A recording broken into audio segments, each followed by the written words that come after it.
तो नमस्कार दोस्तों। और कैसे हैं आप सब। आई होप आप सब अच्छे होंगे और अपनी तैयारी को बहुत ही अच्छे से और शानदार तरीके से कर रहे होंगे। देखिए आज ये यूपीजीके के टॉप 20 प्रश्नों का प्रैक्टिस सेट नंबर 9 है। इससे पहले मैंने 8 प्रैक्टिस सेट बहुत ही शानदार तरीके से कराए हैं।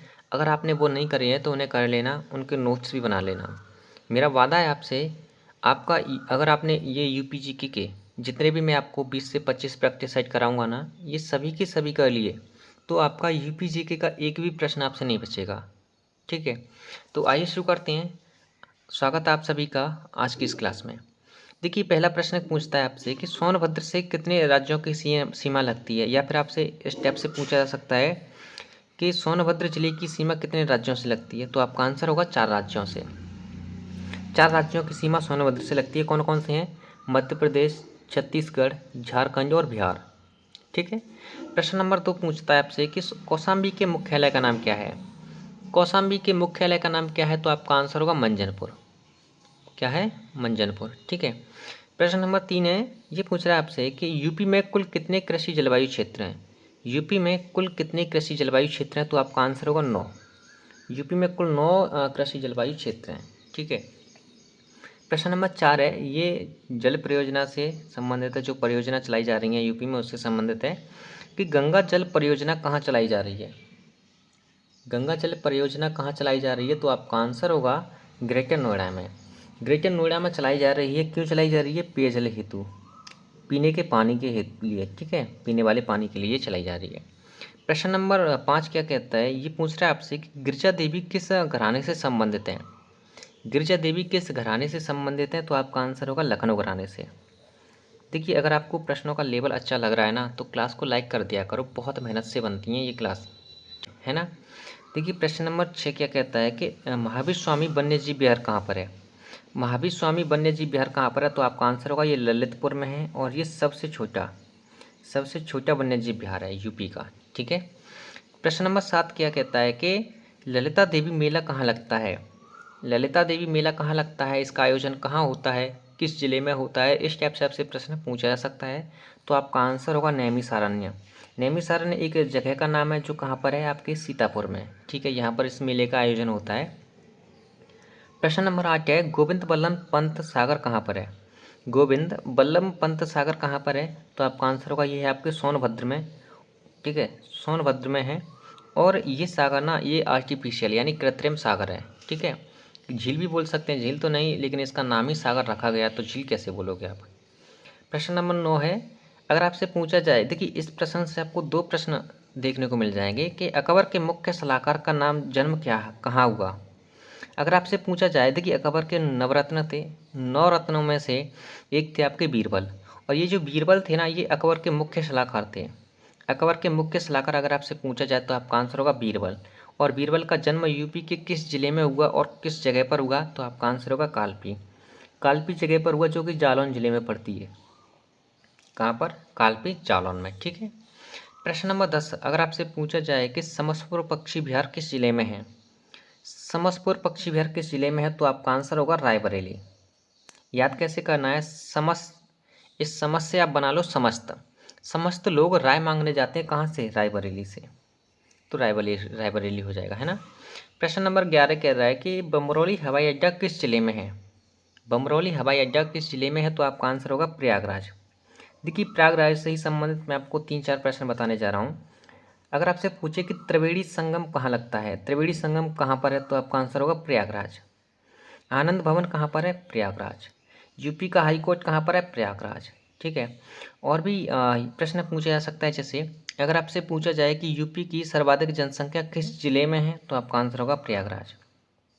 ठीक है, इस टाइप से आपको 3-4 प्रश्न देखने को मिल जाते हैं प्रयागराज से। ऐसे ही आपको प्रश्नों को लिंक करते जाना होगा। ठीक है, एक दूसरे प्रश्न से जोड़ते जाया करो। इस टाइप से आपकी जीके जैसे स्ट्रांग हो सकती है। प्रश्न नंबर 12 क्या कहता है कि घोड़ा नृत्य किस अवसर पर किया जाता है। आपने देखा होगा कि घोड़ा नृत्य शादियों में किया जाता है ना। शादियों में जब बारात जाती है तो वहाँ पर डीजे पर किया जाता है घोड़ा नृत्य। तो ये मांगलिक अवसर पर किया जाता है। आपको ऑप्शन में मांगलिक अवसर ही लिखा दिखाई देगा। ठीक है, मांगलिक नहीं तो फिर शादी ब्याह के अवसर पर, इस टाइप से, है ना। प्रश्न नंबर 13 क्या कहता है कि अगर आपसे पूछा जाए कि ये यूपी की योजनाओं से संबंधित प्रश्न है। देखिए, मैं जितने भी आपको प्रैक्टिस सेट करा रहा हूँ, उन सभी प्रैक्टिस सेट में मैं प्रत्येक टॉपिक से जो मुझे लगते हैं कि ये प्रश्न इंपॉर्टेंट हैं इस एग्ज़ाम के लिए, उन सभी को रखता हूँ। और आपको भी पता चल रहा होगा कि किस प्रकार के प्रश्न हैं, किस लेवल के प्रश्न हैं, है ना। देखिए, प्रश्न नंबर 13 कहता है कि उज्ज्वला योजना 2.0 कहाँ चलाई जा रही है। उज्ज्वला 2.0 योजना कहाँ इसका शुभारंभ कहाँ से हुआ, तो आपका आंसर होगा महोबा से। कहाँ से? महोबा से। ठीक है, यूपी का ही एक जिला है महोबा। प्रश्न नंबर 14 कहता है कि यूपी के कितने जिले बिहार से सीमा लगे हैं। यूपी के कितने जिले बिहार की सीमा से लगे हैं? बिहार की सीमा से तो यूपी के 7 जिले बिहार की सीमा से लगे हैं। कौन कौन से जिले हैं? नोट डाउन करते जाना। महाराजगंज, कुशीनगर, देवरिया, गाजीपुर, चंदौली और सोनभद्र। एक बार फिर से सुन लो। महाराजगंज, कुशीनगर, देवरिया, गाजीपुर, चंदौली और आपका सोनभद्र। एक और है आपका बलिया। कौन सा? बलिया, जो कि यूपी का सबसे पूर्वी जिला है ना। प्रश्न नंबर 15 कहता है कि यूपी की न्यूनतम सीमा किस राज्य के साथ है। यूपी की न्यूनतम सीमा लगती है आपके हिमाचल प्रदेश के साथ, और यूपी का एकमात्र जिला हिमाचल प्रदेश के साथ सीमा शेयर करता है, उसका नाम है सहारनपुर। सहारनपुर, ठीक है, जो कि न्यूनतम सीमा शेयर करता है हिमाचल प्रदेश के साथ। ठीक है। प्रश्न नंबर 16 कहता है कि यूपी का न्यूनतम जनसंख्या घनत्व वाला जिला कौन सा है। यूपी का न्यूनतम माइनस का मतलब न्यूनतम जनसंख्या घनत्व वाला जिला कौन सा है, तो आपका आंसर होगा ललितपुर। ललितपुर में ही एक प्रमुख वन्यजीव विहार पाया जाता है जिसका नाम है महावीर स्वामी, जो कि सबसे छोटा वन्यजीव विहार है। और ललितपुर में ही आपको यूरेनियम देखने को मिलता है। यूरेनियम, अगर आपसे पूछा जाए कि यूरेनियम यूपी के किस जिले में मिलता है, तो आपका आंसर होगा ललितपुर में। ठीक है। प्रश्न नंबर 17 आपसे पूछ रहा है कि केंद्रीय पक्षी अनुसंधान संस्थान कहाँ पर है। केंद्रीय पक्षी अनुसंधान संस्थान कहाँ पर है, तो आपका आंसर होगा इज्जतनगर बरेली। इज्जतनगर बरेली, ठीक है। उसके बाद है प्रश्न नंबर 18, ये पूछ रहा है कि आगरा शहर की स्थापना कब और किसने की। तो आगरा शहर की स्थापना हुई थी 1504 ईस्वी में। किसने की थी? आपके सिकंदर लोदी ने। किस नाम से की थी? तो आपका आंसर होगा सिकंदराबाद नाम से। किस किले के जगह पर की थी? तो आपका आंसर होगा बादलगढ़ किले की स्थान पर। बादलगढ़ एक किला था पहले, उसी के स्थान पर इस आगरा शहर की स्थापना की थी। ठीक है। उसके बाद है, अगर आपसे पूछा जाए कि यूपी की प्रथम महिला मुख्यमंत्री कौन थी। यूपी की प्रथम महिला मुख्यमंत्री कौन थी, तो आपका आंसर होगा सुचेता कृपलानी, जो कि अपने भारत की पहली महिला मुख्यमंत्री थी। ठीक है। प्रश्न नंबर 20 है, सुलहकुल उत्सव कहाँ मनाया जाता है। सुलहकुल उत्सव कहाँ मनाया जाता है, तो इसका आंसर होगा आपका आगरा में। देखिए, सुलहकुल को आप सरहुल उत्सव मत समझ लेना। सरहुल उत्सव तो झारखंड में मनाया जाता है। ठीक है। तो आज के इस प्रैक्टिस सेट में हमने 20 मोस्ट इंपॉर्टेंट प्रश्नों की प्रैक्टिस कर ली। आपके लिए आज SW है, यानी होमवर्क के लिए 2 प्रश्न लेके आया हूँ। पहला, अगर आपसे पूछा जाए कि चितौरा झील यूपी के किस जिले में है।